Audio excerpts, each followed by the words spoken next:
नमस्कार, Jaya Indian recipe चॅनलमध्ये सर्वांचं खूप खूप स्वागत आहे। नवरात्र स्पेशल उपवासाच्या रेसिपी पाहत आहोत।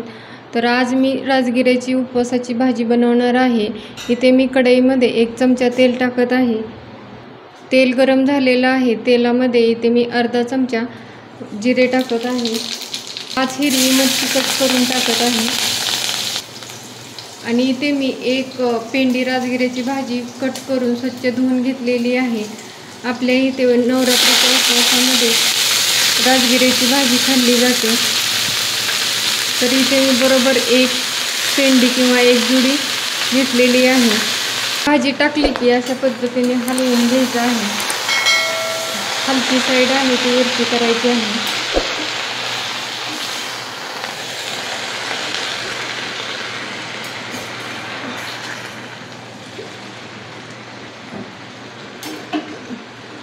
आता या भाजीमध्ये इथे मी सैंधव मीठ टाकत आहे, जे आपण उपवासासाठी खातो।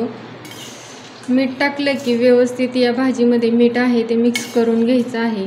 मीठ टाकलं म्हणजे भाजीला चांगलं पाणी सुटलं जातं आणि त्या पाण्यामध्येच ही भाजी व्यवस्थित शिजली जाते।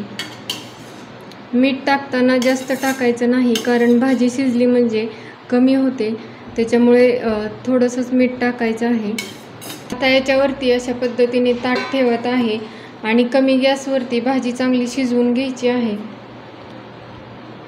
3 ते 4 मिनिटांनी याच्यावरचं झाकण काढूया। झाकण काढून असं हलवून घ्यायचं आहे। इथे बघू शकता भाजीला भरपूर पाणी सुटलेलं आहे। याच्यामध्ये मीठ टाकलं की भाजीला भरपूर पाणी सुटलं जातं। 3 ते 4 मिनिटांनी ही भाजी आहे ती अर्धवट शिजली जाते। आता आपल्याला ही भाजी आहे ती पूर्णपणे शिजवून घ्यायची आहे आणि याच्यातलं पाणीही आटवायचं आहे। तर न झाकताच अशीच ठेवायची आहे, म्हणजे भाजी आहे ती आणखी शिजली जाते। जर झाकून ठेवलं तर याला जास्त पाणी सुटेल, म्हणून न झाकताच ठेवायची आहे। आणखी 3 ते 4 मिनिटांनी इथे बघू शकता या भाजीतलं पाणी आहे ते बऱ्यापैकी आटलेलं आहे। अगदी थोडंसं पाणी राहिलेलं आहे, जास्त पाणी नाही आहे। आणि 3 ते 4 मिनिटांनी जी अर्धवट भाजी शिजायची राहिलेली तीही चांगली शिजलेली आहे।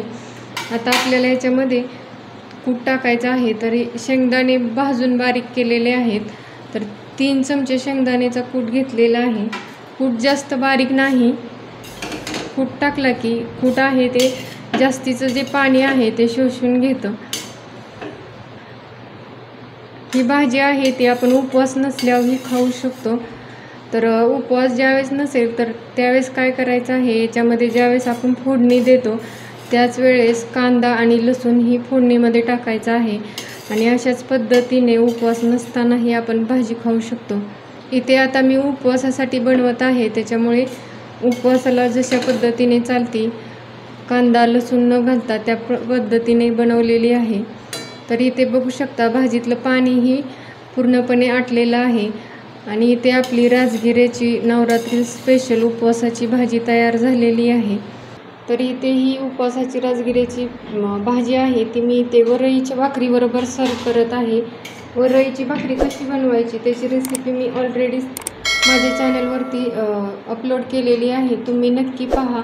लिंक डिस्क्रिप्शन बॉक्समध्ये दिलेली आहे। तर इथे मी आता तयार करून घेतलेली राजगिऱ्याची भाजी सर्व करत आहे। या वरईच्या भाकरीबरोबर ही राजगिऱ्याची भाजी आहे ती खूप टेस्टी लागते। तुम्हीही अशा पद्धतीने उपवासाला राजगिऱ्याची भाजी बनवू शकता। अगदी छान अशी राजगिऱ्याची भाजी तयार झालेली आहे। तुम्हाला ही राजगिऱ्याच्या भाजीची रेसिपी आवडली असेल तर नक्की लाईक करा, शेअर करा। माझ्या चॅनलला सबस्क्राईब केलं नसेल तर प्लीज सबस्क्राईब करा। त्याच्या शेजारी जे बेल आयकॉन आहे तेही प्रेस करा, म्हणजे नवीन व्हिडिओ अपलोड केले की त्याचं नोटिफिकेशन तुम्हाला भेटेल। व्हिडिओ शेवटपर्यंत पाहिल्याबद्दल सर्वांचे मनापासून धन्यवाद। पुन्हा भेटूया अशाच नवीन रेसिपी बरोबर। तोपर्यंत मस्त खा, हेल्दी रहा। नमस्कार।